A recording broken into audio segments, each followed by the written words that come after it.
Assalamualaikum warahmatullahi wabarakatuh. Perkenalkan, nama saya Nalendra Ulung, dan pada kesempatan kali ini saya akan mencoba mempresentasikan makalah saya yang berjudul Pencemaran Lingkungan. Kita akan mulai dari latar belakang.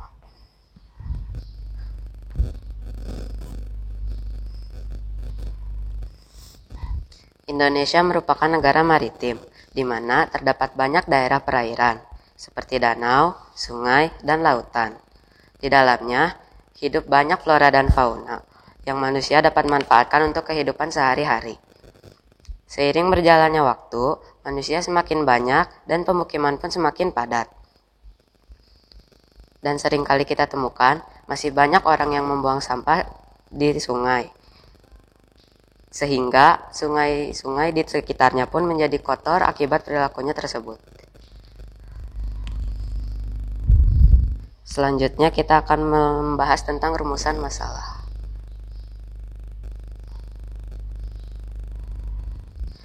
Masalah yang dihadapi oleh masyarakat adalah kurangnya pemahaman mengenai lingkungan dan penyebab terjadinya pencemaran, serta upaya apa yang harus dilakukan untuk dapat mengatasi permasalahan pencemaran yang terjadi di sekitar lingkungan tersebut.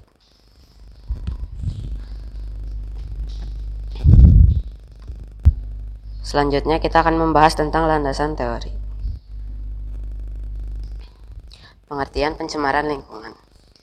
Lingkungan hidup adalah kesatuan ruang dengan semua benda, daya, keadaan, dan makhluk hidup, termasuk di dalamnya manusia, dan perilakunya yang mempengaruhi kelangsungan kehidupan dan kesejahteraan manusia serta makhluk hidup lainnya.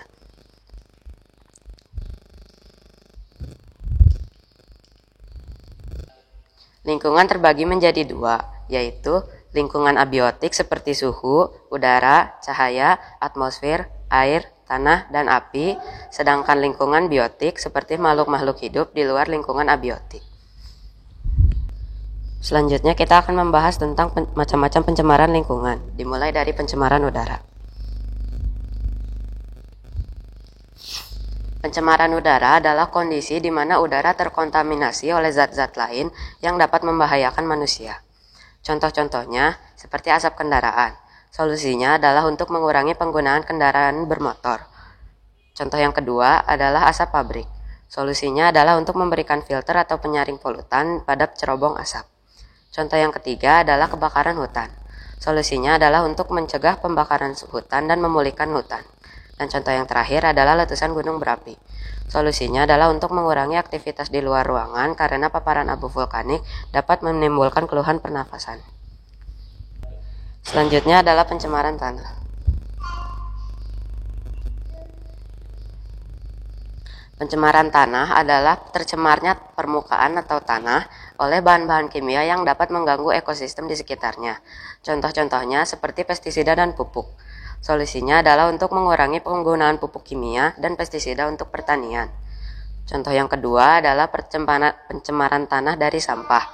Solusinya adalah untuk mengajak orang-orang di sekitar untuk membuang sampah pada tempatnya dan untuk tidak membuang sampah di tanah.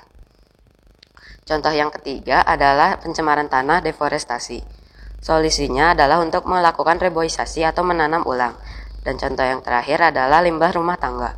Solusinya adalah untuk mempraktekkan dan mensosialisasikan konsep reduce atau mengurangi sampah, recycle atau mendaur ulang sampah, dan reuse atau menggunakan kembali barang-barang yang masih bisa digunakan.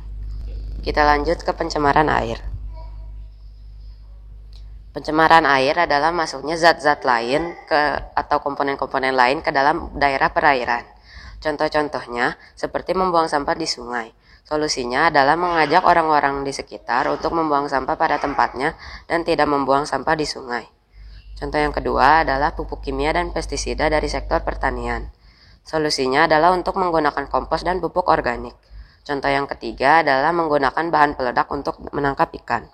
Solusinya adalah untuk tidak menggunakan bom peledak untuk menangkap ikan. Dan contoh yang terakhir adalah membuang limbah ke sungai. Solusinya adalah untuk jangan membuang limbah ke sungai. Selanjutnya adalah pencemaran suara. Pencemaran suara adalah gangguan yang disebabkan oleh suara yang dapat mengganggu lingkungan di sekitarnya. Contoh-contohnya adalah seperti suara bising mesin pesawat. Solusinya adalah untuk menggunakan sumbat telinga saat kita berada di area yang berisik. Contoh yang kedua adalah suara dari alat transportasi. Solusinya adalah untuk menghabiskan waktu jauh dari kebisingan atau kegaduhan. Contoh yang ketiga adalah suara alami seperti petir atau letusan gunung berapi. Solusinya adalah untuk menanam tanaman yang mampu mengurangi kebisingan lingkungan. Dan contoh yang terakhir adalah suara teriakan yang menyakiti telinga. Solusinya adalah untuk menggunakan alat peredam suara. Kesimpulannya adalah lingkungan hidup adalah satuan ruang. Satuan ruang dengan semua benda, daya, keadaan, dan makhluk hidup termasuk di dalamnya manusia dan perilakunya yang mempengaruhi kelangsungan peri kehidupan dan kesejahteraan manusia dan makhluk hidup lainnya. Lingkungan terbagi menjadi dua, yaitu lingkungan abiotik dan lingkungan biotik yang contohnya saya sudah jelaskan di awal. Pencemaran dapat dibedakan berdasarkan tempat terjadinya, macam bahan pencemar, dan tingkat pencemaran. Berikut adalah saran-saran dari saya. Saran pertama, sebagai makhluk sosial, hendaknya selalu memelihara dan memperbaiki lingkungan untuk generasi mendatang. Hal ini dapat dimulai dari hal-hal kecil seperti membuang sampah pada tempatnya. Saran yang kedua adalah perlu adanya penelitian secara ilmiah terhadap lingkungan sehingga masalah lingkungan dapat ditanggulangi dengan cepat. Dan saran yang ketiga adalah ada kerjasama yang baik dari semua pihak dalam rangka mempertahankan kelestarian dan mencegah terjadinya kerusakan atau kemusnahan.